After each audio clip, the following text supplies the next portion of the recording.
Decoded.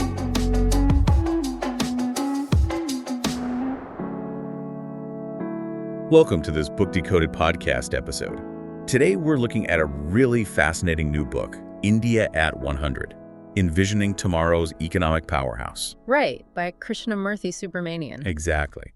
And it kicks off with this, audacious prediction, India hitting a $55 trillion economy by 2047. Yeah, that's a huge number, especially when you think we're at, $3.8 trillion today? It is. So how on earth could that kind of transformation actually happen? That's what we want to unpack for you. Absolutely. It sounds like a massive leap, but the book lays out a pretty detailed strategic blueprint. It's not just wishful thinking. There are, arguments and some surprising facts behind it. Okay, so let's get into it. What's the core assumption here?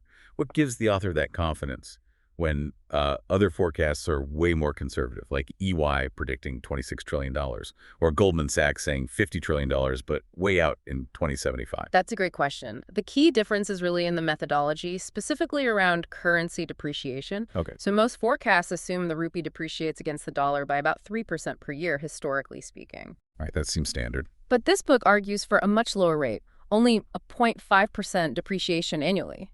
Oh, wow. Only 0.5%. Exactly. And when you combine that with the projected 8% annual real GDP growth and about 5% inflation, well, you end up with around 12.5% growth each year in dollar terms. I see. So that lower depreciation makes a massive difference over time. A huge difference. Use the rule of 70, right? At 12.5%, the economy doubles roughly every 5.6 years. Over 25 years or so, that compounds massively, multiplying GDP by about 16 times. Which gets you right into that $55 trillion ballpark. Yeah. Okay, that makes the numbers seem less plucked out of thin air. Precisely. It's built on those specific assumptions. So to make this happen, the book outlines a strategy. 4 pillars, right? Yes. 4 essential pillars for sustainable growth. Mm-hmm. The first 2 are kind of linked. Macroeconomic growth, but also, crucially, socioeconomic inclusion. Making sure the growth actually benefits everyone, not just a few. Exactly. It mentions the Tinbergen rule, basically. You need different policy tools for different goals. You can't just hope growth trickles down. You need specific policies for inclusion, too. Makes sense. And the third pillar, it talks about ethical wealth creation. Yeah, this is a really interesting conceptual shift, moving away from maybe seeing profit as slightly dirty sometimes, towards embracing it as a boon, especially when it's created ethically. It connects to the idea of Shublob generating profit by doing good. Okay, so how does that translate into policy? It means the government's role shifts. It's Yeah. not meant to be the main job creator or producer of goods.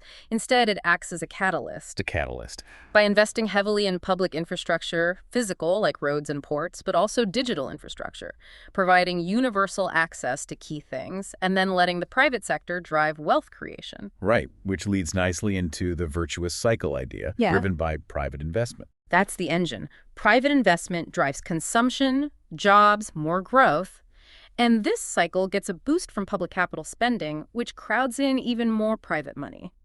It feeds itself. Okay, and the book gets specific here. It talks about this dwarfism problem. What's that? It's fascinating and kind of counterintuitive. Dwarf firms are small firms, but they're also old. They don't grow. Okay. And the surprising thing is they actually hold back the economy. They make up something like 58% of all firms, but contribute only about 14.8% of jobs. They just don't scale. So they stay small forever, unlike, say, an infant firm that grows into a giant. Exactly. The book uses the example of Infosys, which started small but grew exponentially, versus one of the author's relatives who had a firm that never got past 20 employees. The point is policy should incentivize those infant firms to grow, not prop up the dwarfs. That's a really clear distinction. Another big lever mentioned is digital public infrastructure, DPI, India's Jam Trinity and all that. Yes, India's a leader here, and the book gives a great example. Think of Raju and Almora in 2040. Okay, paint the picture. So Raju's in his 60s, video calling his daughter in Bengaluru easily.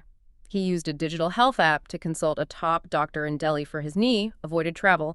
His daughter used online platforms for a great education his own father couldn't access geographically. Wow, so that public digital good enables access for everyone, everywhere. Transformative access, exactly. And finally, the financial sector's role. How does that fit in? Crucial for fueling that private investment engine. The book uses the sharp Banana Republic analogy. Imagine a bank lends money. If it goes to an honest entrepreneur who actually doubles banana production, yes, money supply increases, but output also increases, so prices might even fall. Growth happens. Okay. But if the bank lends to a liar who just pockets the money or doesn't produce more bananas, you still get the increased money supply, but no extra output. That just leads to inflation. Ah, so the quality of lending is critical. Banks need to distinguish good borrowers from bad. Precisely. Efficient lending fuels real growth. Inefficient lending fuels inflation.